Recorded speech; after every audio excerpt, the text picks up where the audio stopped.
दोस्तों, आज मैं आपको एक ऐसी कहानी सुनाने वाला हूं जिसने पूरे देश को हिला दिया था। सोचिए, एक मामूली इंस्पेक्टर एक जिले की कलेक्टर मैडम को सरेआम लाठी मार देता है।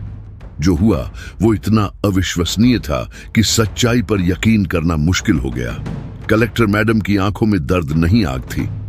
यह कहानी सिर्फ एक अधिकारी की नहीं, हर उस आम इंसान की है जिसकी बहू बेटियों को डर के साए में जीना पड़ता है। इस असाधारण सच को जानने के लिए कहानी को अंत तक जरूर सुनिएगा। और अगर आप मेरे चैनल पर नए हैं तो एक लाइक करके सब्सक्राइब जरूर करें। तो चलिए, बिना किसी देरी के उस दिन की शुरुआत करते हैं जब एक लाठी ने इतिहास लिख दिया। देवगढ़ जिला कहने को तो न्याय और अमन का गढ़ था, पर असलियत में यहाँ कानून का नहीं बल्कि ताकत का राज चलता था। अवैध खनन, जमीन कब्जा और खुलेआम गुंडागर्दी ने लोगों का जीना मुहाल कर दिया था। इस माहौल में जिले में एक नई कलेक्टर की नियुक्ति हुई। नाम था अवनी शर्मा। अवनी, जिनकी उम्र 30-32 साल रही होगी, अपने तेवर और ईमानदारी के लिए मशहूर थी। उन्होंने पदभार संभाला और जिले की रिपोर्टें मंगवाई। सब कुछ सामान्य था, सिवाय एक गांव के किशनपुर से लगातार शिकायतें आ रही थीं। गांव का स्थानीय बाहुबली मंगल सिंह न सिर्फ किसानों की जमीनें हड़प रहा था, बल्कि उसके गुर्गे सरेआम गांव की बहू बेटियों को छेड़ते थे, उन पर अभद्र टिप्पणियां करते थे। हर शिकायत के नीचे एक ही नोट लिखा था, जांच की गई, कोई पुख्ता सबूत नहीं मिला, मामला बंद। अवनी को समझ आ गया था कि यह सब किशनपुर थाने के इंस्पेक्टर विजय कुमार की मिलीभगत से हो रहा है। विजय कुमार का घमंड आसमान छूता था, क्योंकि मंगल सिंह का पैसा उसकी जेब में था। कलेक्टर अवनी शर्मा ने एक खतरनाक फैसला लिया। अगर वह वर्दी में गईं, तो उन्हें सिर्फ सफाई दी जाएगी। उन्हें सच्चाई अपनी आंखों से देखनी थी। उन्होंने अपनी अलमारी से एक पुरानी साधारण सूती साड़ी निकाली, पिस्तौल को ताले में बंद किया और चालक को छुट्टी दी। आज कलेक्टर अवनी शर्मा नहीं, बल्कि एक आम गांव की महिला सुमन किशनपुर की धूल भरी गलियों पर उतरेंगी। अगली सुबह अवनी किशनपुर पहुंची। गांव में कदम रखते ही उन्हें महसूस हुआ कि हवा में डर घुला हुआ है। औरतें एक दूसरे से बात तो कर रही थीं, लेकिन उनकी नजरें बार बार सड़क की तरफ घूम जाती थीं, जैसे किसी से डर रही हों। उन्होंने थाने के सामने देखा।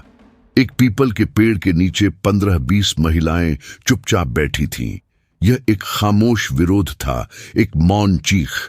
अवनी धीरे धीरे उनके बीच जाकर बैठ गई। उन्हें एक अजनबी की तरह देखा गया, पर किसी ने कुछ पूछा नहीं। अवनी के पास बैठी एक युवा महिला, जिसका नाम गीता था, फूट फूट कर रोने लगी। उसने दर्द भरी आवाज में कहा, बेटी, अब तो डर लगता है। हमारी बहू बेटियां घरों से बाहर नहीं निकलती। एक वृद्ध महिला पार्वती देवी ने सिसकते हुए बात आगे बढ़ाई। मेरी पोती स्कूल जाती है तो कलेजा मुंह को आ जाता है।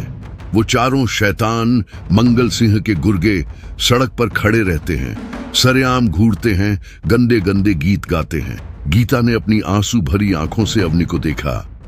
हम पुलिस के पास जाते हैं तो विजय कुमार कहता है, सबूत लाओ। वो गुंडे खुलेआम कहते हैं कि पुलिस हमारी जेब में है। अब तो हमारी चीखों की भी कोई कीमत नहीं रह गई है। अवनी का शांत चेहरा क्रोध से तमतमा उठा। उनकी आंखें लाल अंगारों की तरह दहक उठी थीं। उन्होंने उसी क्षण फैसला कर लिया, आज इसी जगह इसी वक्त इंसाफ होगा। तभी गांव के नुक्कड़ से 4 युवक मोटरसाइकिल पर आते दिखे। मंगल सिंह और उसकी टोली। वह धरने पर बैठी महिलाओं को देखकर हंस रहे थे। अभी वे हंस ही रहे थे कि थाने का दरवाजा खुला और जो नजारा सामने आया उसने अवनी के शरीर में खून जमा दिया। इंस्पेक्टर विजय कुमार बाहर निकला और उसके साथ साथ हंसते खिलखिलाते वही चारों बदमाश भी बाहर आए। रतनलाल ने मंगल सिंह के कंधे पर हाथ रखा था, जैसे वह उसका कोई पुराना दोस्त हो।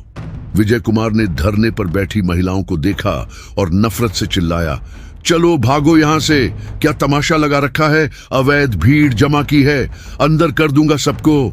महिलाएं डर से सहम गईं।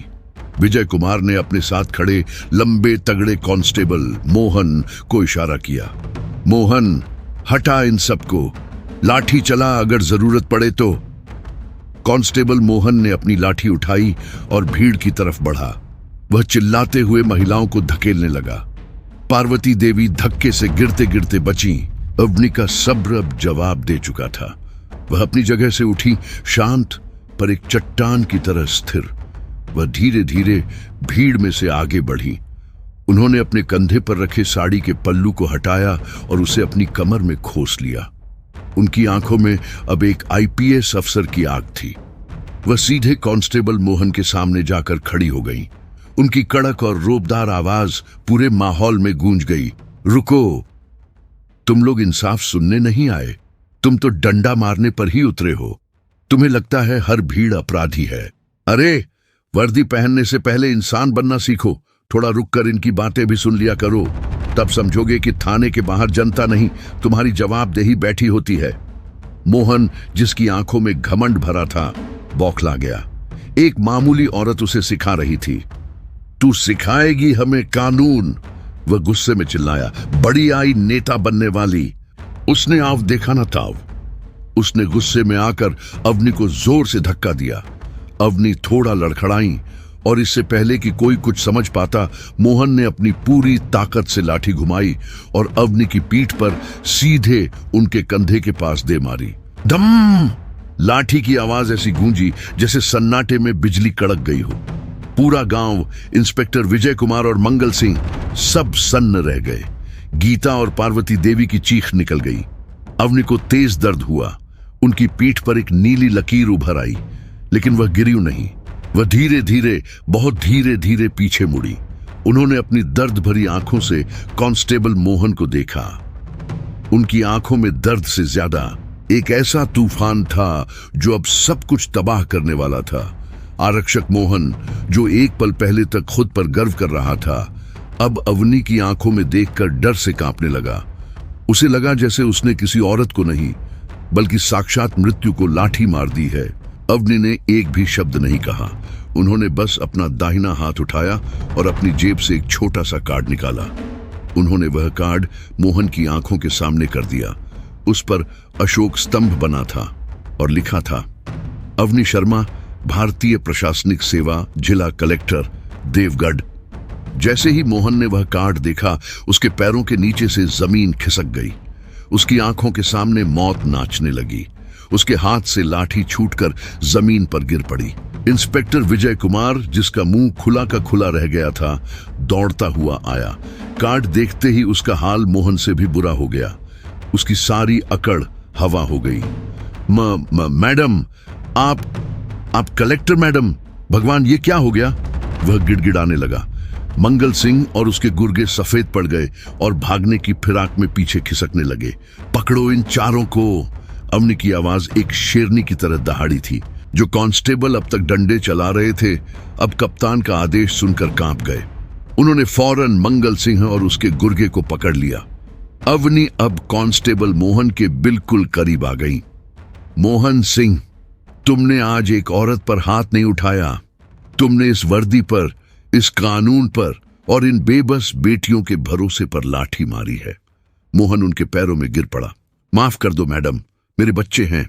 जब तुम इन औरतों को धकेल रहे थे, तब तुम्हें इनके बच्चे याद नहीं आए? अवनी की आवाज में दया नहीं थी। उन्होंने दूसरे कांस्टेबल को आदेश दिया, इसकी वर्दी उतरवाओ अभी, इसी वक्त। चंद मिनटों में एक अकड़ कर चलता हुआ आरक्षक मोहन सिर्फ अपनी बनियान और पैंट में जमीन पर पड़ा हुआ एक दयनीय इंसान बनकर रह गया। अब बारी थी इंस्पेक्टर विजय कुमार की। इंस्पेक्टर, सबूत चाहिए था ना तुम्हें? ये था ना तुम्हें? यह पूरा गांव सबूत है। इन बेटियों की आंखों में छिपा डर सबूत है। मेरी पीठ पर पड़ा यह नील का निशान सबूत है। और सबसे बड़ा सबूत तुम्हारा जमीर है, जो तुम कब का बेच खाए हो। निलंबित, तुम अभी निलंबित किए जाते हो। मैं व्यक्तिगत रूप से देखूंगी कि तुम जैसे लोग दोबारा यह वर्दी पहनने के लायक न रहो।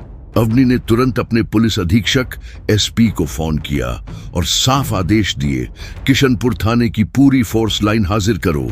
विजय कुमार और मोहन सिंह को गिरफ्तार करो। मंगल सिंह पर छेड़खानी, धमकी और जमीन कब्जा का एफआईआर दर्ज करो। पूरे इलाके में सन्नाटा था।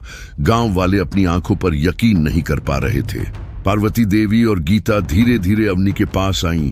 उनकी आंखों में आभार के आंसू थे। अवनी ने उनके हाथ पकड़ लिए और मुस्कुराई। नहीं अम्मा, यह दर्द कुछ नहीं है, वह बोली। असली दर्द तो वह था जो आप सब इतने महीनों से सह रही थीं, जिस डर से आपकी बेटियां घरों में कैद थीं। आज वह दर्द खत्म हुआ है। अब से इस गांव की कोई भी बेटी डर में नहीं जिएगी, यह मेरा वादा है। आधे घंटे के भीतर नई पुलिस टीम आ गई। मोहन और विजय कुमार को हथकड़ियां पहना कर ले जाया गया। मंगल सिंह हवालात में बंद कर दिया गया। अवनी ने खुद बैठकर महिलाओं की शिकायतें लिखी। जब अवनी अपनी गाड़ी में बैठने के लिए तैयार हुई तो पूरा गांव उन्हें सम्मान से देख रहा था।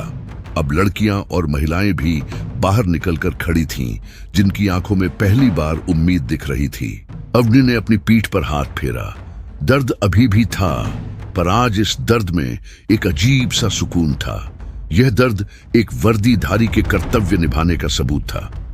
देवगढ़ जिले में उस दिन के बाद बहुत कुछ बदल गया।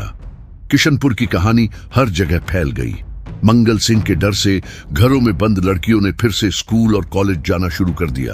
अपराधियों में खौफ था और आम जनता में एक नया भरोसा, क्योंकि अब उन्हें पता था कि उनकी एक कलेक्टर है जो इंसाफ के लिए लाठी का वार भी सह लेती है।